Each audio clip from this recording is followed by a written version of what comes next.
Welcome to Njord Outdoor. My name is Jeff, and today we'll be making pemmican. Pemmican was a traditional food of the Native Americans and First Nations people. They used it during the winter months and also went on long trips since it's very calorie dense and shelf stable. There was also an Arctic explorer by the name of Vilhjalmur Stephenson who, after visiting the Inuits and seeing how well they did on an all-meat diet, when coming back to civilization, did a full year of eating nothing but pemmican as an experiment and did very well. I'm hoping to use this as my full backcountry menu, if you will, and eat nothing but this when hiking or backcountry hunting. At about 4,500 calories per pound, very, very calorie dense, and I'll be able to get away with about 1.5 pounds of food per day and be able to save all the weight on having a stove, fuel, torque, all that jazz, and be able to stay out and hunt harder. All right, so the first thing we're gonna do is start with the jerky portion of the pemmican. We're going to be grinding this up when we're done with the jerky, so you want it to be as thin as possible to expedite the drying process, but it doesn't need to look pretty. It's all going to get ground up anyway. So when you're making your jerky, you want to make sure you have as little fat as possible. That's why I picked this kind of roast. It's got a couple little spots of marbling, but for the most part it's pretty fat-free. So the first thing I did was I put this in the freezer for a couple hours just to firm it up. You can see it's not real frozen, but it's pretty firm. That way we can get good thin slices with this. So the first thing we're going to do is come here on the back and try trimming off all of this fat. Just going to take all that, throw it in the trash, and get this down to a good starting point. I'll trim that part out after we cut those pieces.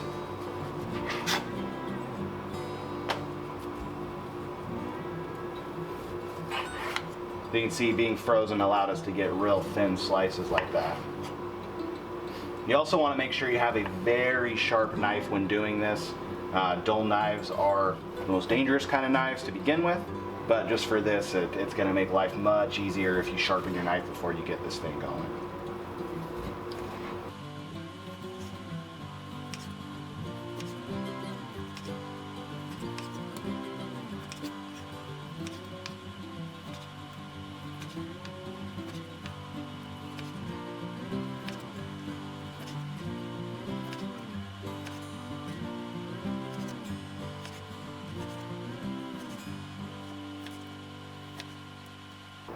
Alright, so now that I've got my pieces more or less cut up, I'm going to go through and just trim all the fat. This one's got a little bit too much. I'm just going to end up feeding that one to the dog. But these ones are all looking pretty good, so I'll get them set up over here. These wider pieces, I'm going to go ahead and cut those in half just to make it a little bit quicker when we're going through and drying this. It's going to take probably 5 or 6 hours to dry all this out in the oven, so anything we can do to speed that up will be a good thing. So the next step is getting the jerky all laid out on an oven rack. Pull it out, get it all cleaned up, and then just lay the jerky out so that you've got a decent little 1/4 inch of space, 1/2 inch of space between the pieces. If you've got really short pieces that aren't quite long enough to span your bars, it's okay if it lays over a little bit and folds up, because again, we're going to be grinding all this up, so it doesn't need to look all that pretty. After this, I'm just going to put a little bit of salt on them just to help it preserve a little bit longer, and then we're going to get these put in the oven. Previously, I lined the bottom of the oven with tin foil just so that it would not cause any flare-ups or smoking if any of the fat that is still left in the jerky falls in onto the bottom burner. We're going to end up firing up the oven to the lowest setting possible, which on my oven is 170 degrees. And then we're going to leave the door propped open and leave these guys going for about 3 to 5, maybe even 6 hours, just kind of depending on how long it takes. Starting at 3 though is when you're going to want to start checking it. So the next step that we're going to do while we're waiting for the jerky to be made is to start rendering out our tallow. So this right here is beef suet, which is just raw beef fat. This has been chilled because I bought it from the store, which is the best way to do it. If you have fresh fat, you're going to want to chill it. It just becomes easier to work with. So as you're doing this, you just want to break it up into small pieces and kind of get rid of any of this stringy material or any meat that might be left on there. It's all going to be rendered out, so don't be too worried if you miss something, but you want to make sure that you start off as clean as possible. It just makes the process go so much smoother. So you're just going to be breaking up all this meat, or all of this fat rather, and get it all thrown into the pan, smallest piece as possible. Right now I'm going to be using a cast iron. You can also do this with a slow cooker or a big crock pot in anything you could put on a burner and just do real low heat. So now that we've got the beef suet cut into these pretty small pieces, we're going to put them here in this cast iron, and we're going to turn the stovetop on to the lowest setting possible. Especially when this first gets going, you want to make sure you're moving it and you're keeping it going just so that it can liquefy and get a chance to start rendering out before it burns. If you start burning it, you've basically ruined the batch.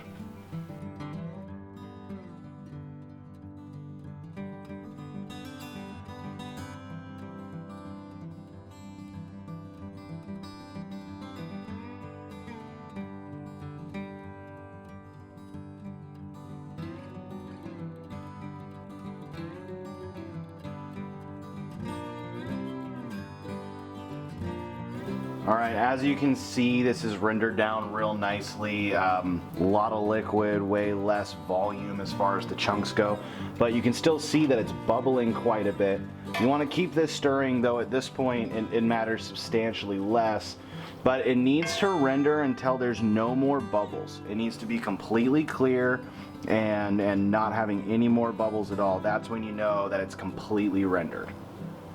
So our timer just went off on the jerky for our 3-hour mark. As you can see, it's still not anywhere near done, but it's starting to firm up, starting to get a little smaller, get a little brown. So it's coming along. Just probably another 2 hours, and we'll take a look at it again.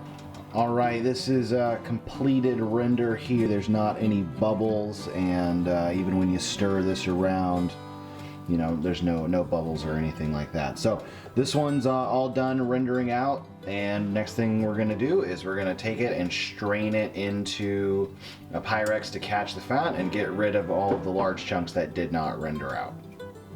All right, after enough time, once your jerky is done, you're gonna go in and pull out a piece to test it. You're gonna see if it's done. What you're gonna do is you're gonna take it and bend it.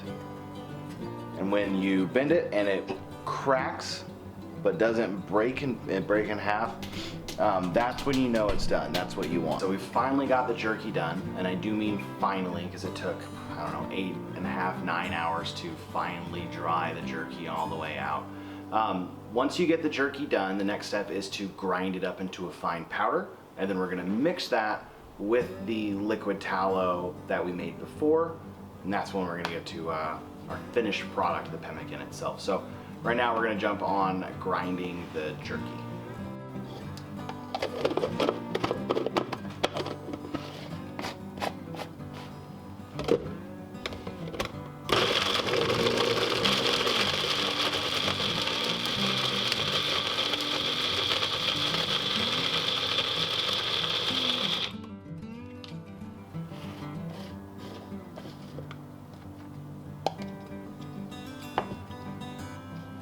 And that is what you want. And that's what you should be left with, just a kind of sawdust shaving powder sort of mixture there of dried meat. So once you've got it down to that, then we will start adding in the tallow. We've got our powdered meat here and our tallow here. You're gonna wanna very slowly add the tallow and mix it together with your hands, because if you put too much tallow in it, it's hard to go back unless you spend another 9 hours making jerky. If you go a little too watery, it is possible to add some flours to it, like almond flour or coconut flour, to help thicken it up a little bit, but that is going to drastically reduce your shelf life, and it's no longer going to be just animal products. So we're going to add a little bit of tallow and then mix that together.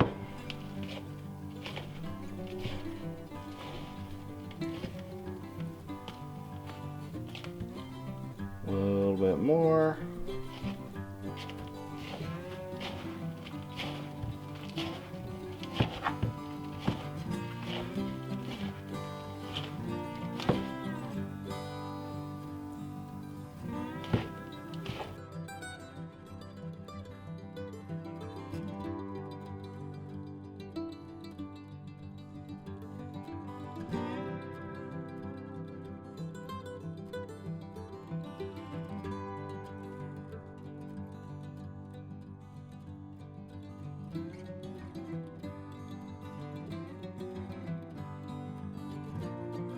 It's starting to stick together if you form a ball with it. We're gonna add just a little bit more tallow and then we're gonna call that good.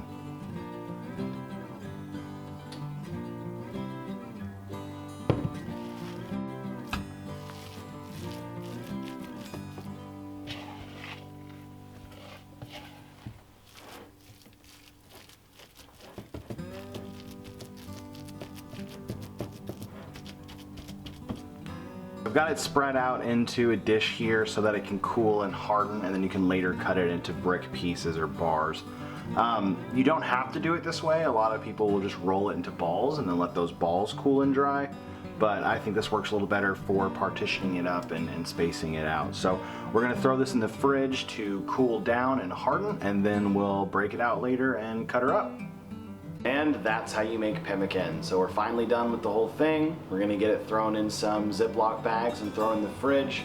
Now it doesn't have to be stored in the fridge, it could just be stored in your cupboard, but somewhere where you're keeping extra air off of it, like in a plastic bag or some Tupperware is gonna be best, and out of direct sunlight, so up in your cupboard would be perfect. That's it for this video. If you liked it, like below, hit subscribe, and keep following us for more great videos. Thanks.